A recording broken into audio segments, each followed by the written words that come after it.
আসসালামু আলাইকুম। আপনি যদি প্রার্থনা করেন তাহলে প্রার্থনা সেটা মনের মতোই এবং প্রার্থনার মতোই করতে হবে। যার জন্য প্রার্থনা করেছেন এবং যার কাছে প্রার্থনা করেছেন, হ্যাঁ, বা মুনাজাত করেছেন, তাকে অবশ্যই আপনার ডাকে সাড়া দিতে হবে, সেই জন্য প্রার্থনা করতে হবে। যেমন একজন ডাক্তার, নাম তার রহমান সাহেব।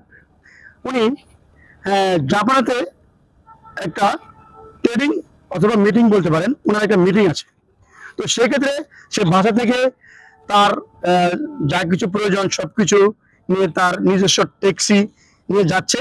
হঠাৎ করে সে রাস্তায় দেখে প্রচন্ড পরিমাণ জাম। তখন সে কি করবে? তার মাত্র আর 20 মিনিট আছে, ফ্লাইট ছেড়ে দেবে 20 মিনিট। এখন সে বলতেছে 20 মিনিট আমি কিভাবে ফ্লাইট দেবো, সে অস্থির হয়ে গেছে। তখন সে ট্যাক্সি থেকে নেমে সে দৌড় দিচ্ছে, দৌড়। তার মানে একটা লোক যদি কুর্তায় পরা থাকে তখন আমলের, যদি সে দৌড় দেয় তখন তাকে কেমন মনে হচ্ছে? রাস্তাঘাটে মানুষ তার দিকে তাকিয়ে আছে। তখন তার কথা হচ্ছে আমার ফ্লাইট ধরতে হবে এবং আমার মিটিং এ অবশ্যই অ্যাটেন্ড করতে হবে। তাও সেখানে সে যখন 12 মিনিট সে দৌড়ায়, 12 মিনিট দৌড়ানোর পরে সে রাস্তার ওভার খুশিতে পার হওয়ার পরে সেই রাস্তার জাম নেই। তবে একটা ট্যাক্সিকে বলতেছে, ভাই একটু আমাকে নিয়ে যান এয়ারপোর্টে, আপনি যত টাকা লাগে দিব। তো সে ট্যাক্সিতে উঠলো, ওটা দ্রুত গতিতে সে এয়ারপোর্টে চলে গেল। এয়ারপোর্টে যে দেখে আর মাত্র 1 মিনিট টাইম আছে, দ্রুত সে ইমিগ্রেশন পাস করে ফ্লাইটে উঠছে। ফ্লাইটে ওঠার পরে ফ্লাইটের যে লোক আছে তারা বলতেছে সিট বেল্ট আপনারা লাগাই দেন। তারপরে সে লাগাই দিল এবং ফ্লাইটটা দ্রুত আকাশের দিকে উড়ে চলে গেল। এবং কিছুক্ষণ ঘন্টা দুয়েক যাওয়ার পরেই আকাশে এত পরিমাণ মেঘ এবং এত পরিমাণ বাতাস এবং ঝড় হচ্ছে। এবং কিছুক্ষণ পরেই এয়ার হোস্টেস বলতেছে আমাদের অতিরিক্ত ঝড়ের কারণে আর আমরা বিমান এগোতে পারছি না, আমরা জরুরি অবতরণ করব। তখন ওখান থেকে সে অবতরণ করছে। দূর আকাশে অনেক ঝড় ছিল, নিচে ঝড় কম। সেক্ষেত্রে বিমান নামার পরে উনি ডাক্তার রহমান সাহেব খুব চিল্লাচিল্লি যে আমার মিটিং অ্যারেঞ্জ করতে হবে, আমাকে যেতে হবে, আপনারা কেন ফ্লাইট অবতরণ করলেন, বিভিন্ন কথাবার্তা। এবং তারই সাথে এই কথাগুলি আরেকজন লোক আছে, সে শুনতেছেন। তারপরে সে বলতেছে, স্যার আপনি কি রহমান ডাক্তার সাহেব?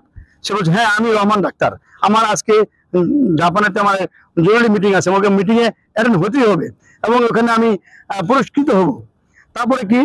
তারপর বলছে, ওই লোকটা বলছে এখান থেকে মাত্র 2 থেকে আড়াই ঘন্টা রাস্তা, আপনি যদি গাড়ি ট্যাক্সি দ্রুত যায় তাহলে সর্বোচ্চ 2 ঘন্টা লাগতে পারে। তখন সেই লোকটা দ্রুত বেরোয় গেল, এয়ারপোর্ট থেকে বেরোয় তখন রাস্তায় গিয়ে ট্যাক্সি নিল। ট্যাক্সি করে বললো যে আমি অমুক জায়গায় যাবো। তারপরে সে লোকেশন দেখে বলছে, স্যার আমি দ্রুত যাই, 2 ঘন্টা যেতে পারবো। ঠিক আছে, ওকে। তো সে দ্রুত ট্যাক্সির মাঝে চাপে বসলো, বসার পর ট্যাক্সি কাপ ড্রাইভার সে দ্রুত গতিতে তার ট্যাক্সি নিয়ে যাচ্ছে, দ্রুত 1 ঘন্টা 10 মিনিট যখন চলে গেছে তখন এরকম এরকম জুড়ে বৃষ্টি আর ঝড় শিলা হচ্ছে। তখন অন্ধকারে সে রাস্তা দেখতে পাচ্ছে না, না দেখার কারণে 3 রাস্তার একটা মোড় আছে, ওই মোড়ের থেকে তার যে সঠিক রাস্তা ছিল সেই সঠিক রাস্তা থেকে অন্যদিকে ডান দিকে চলে গেছে। যাওয়ার পরে যখন 15 মিনিট চলে গেছে তখন সে খুশি হয়েছে, রাস্তা তো এটা না, অন্যদিকে রাস্তা। তখন ওই ড্রাইভার ওই তার ডাক্তারের বলতে পারছে না যে আমার রাস্তা ভুল হয়েছে, যদি এ বলে তাহলে সে চিল্লাচিল্লি করবে। তখন সে টেকনিক্যালি বললো, তারপর বললো স্যার, খুব ভয় বললো, স্যার রাস্তা তো ভুল হয়ে গেছে, এখন তো আমরা এবার ব্রেকে যেতে পারছি না, প্রচুর ঝড়, এই রাস্তা সব গাছপালা ঝড়ের গতিতে পড়তেছে রাস্তায়, কখন জানি আমার গাড়িতে পড়ে, হয়তো গাড়ি যদি পড়ে তাহলে আমরা হয়তো দুজনই হয়তো মৃত্যুবরণ করবো, না আহত হবো। সুতরাং আপনি আশেপাশে অনেক বাড়ি আছে, যে একটা দোতলা বাড়ি আছে, এই বাড়িতে যান, নক করেন, নক করলে হয়তো আপনি এই বাড়িতে কিছু আশ্রয় নেবেন, আমি হয়তো গাড়িতে থেকে কোনো জায়গায় গাড়িটা পার করে আমিও আসতেছি। তখন ডাক্তার রহমান সাহেব নিরুপায় হয়ে, কিছু করার নেই, জীবন তো বাঁচাতে হবে। তো সেই ক্ষেত্রে ওই দোতলা একটা বাড়িতে গিয়ে সে নক করতেছে যে বাড়িতে কে আছেন, কে আছেন। তারপরে ওই বাড়িতে নক করার পরে একটা লোক তার দরজাটা খুলে দিল এবং একটা কণ্ঠ আসলো, একটা বৃদ্ধ মহিলা, যে বললো যে ওনাকে ডিস্টার্ব করতে না বলো, আমি প্রার্থনাতে আছি। তারপরে সেই লোকটা নীরবে ওই রুমে গিয়া বুড়িমা যে ছিল ওনার যে বেড ছিল ওনার পাশে বসে আছে, আর উনি প্রার্থনা করতেছে। এদিকে সজোর দৃষ্টিতে একটা বাচ্চা ছেলে তার দিকে তাকিয়ে আছে এবং বাচ্চা ছেলেটাকে খাটে শোয়া আছে।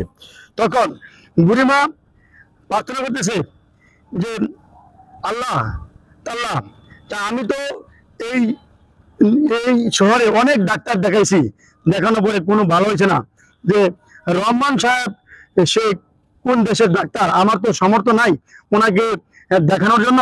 কিন্তু আল্লাহ, আমার নাতিটাকে আমি ওই রহমান ডাক্তারের কাছে কিভাবে নিয়ে যেতে পারি, তুমি আল্লাহ আমাকে একটা সমাধান খুঁজে বের করে দাও। আল্লাহ এই বলে সে অনেকক্ষণ কাঁদতেছে। কাঁদার পরে সে প্রায় 15 থেকে 20, 25, প্রায় 30 মিনিট পরে সে প্রার্থনা শেষ করছে।